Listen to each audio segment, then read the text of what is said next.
Hi, I'm Steve, and I'm a Christadelphian. Thanks for checking out this Bible Toolshed clip about Paul's letter to Titus. I really enjoy this short New Testament book because Paul wrote it with emotion and with caring to one of his close friends. I also appreciate the fact that so much of the teaching in this letter can be applied to my own life today. To set the stage, one of the areas where Christianity took hold in the first century was on the island of Crete. During New Testament times, life in Crete had sunk to a deplorable moral level. In classic Greek literature, for example, to be called a Cretan was to be called a liar. Unfortunately, this atmosphere seems to have infected the churches on Crete, and Paul gave Titus the job of straightening out the problems and appointing elders to oversee God's work. So, who was Titus? Well, he was taught the gospel by Paul, and later in life visited the great apostle when he was suffering in a Roman prison.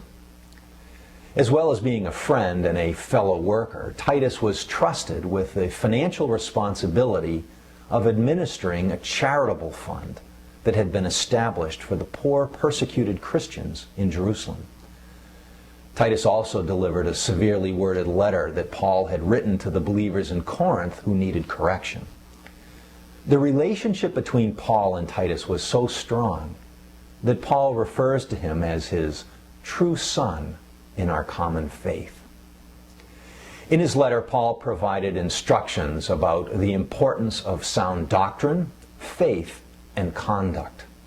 It seems that Titus' main task was to establish qualified elders who, according to chapter 1, verse 9, would encourage the believers in sound doctrine and also refute those who opposed that same sound doctrine. Paul describes what he means by sound doctrine. He describes what Titus was to teach the believers, whether they were male or female, young or old.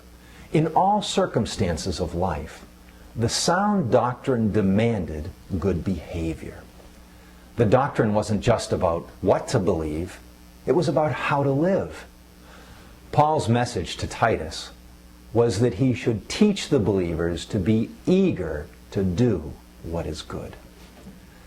The letter brings a message not just to Titus and the believers on Crete so long ago. It's also applicable to our own lives today.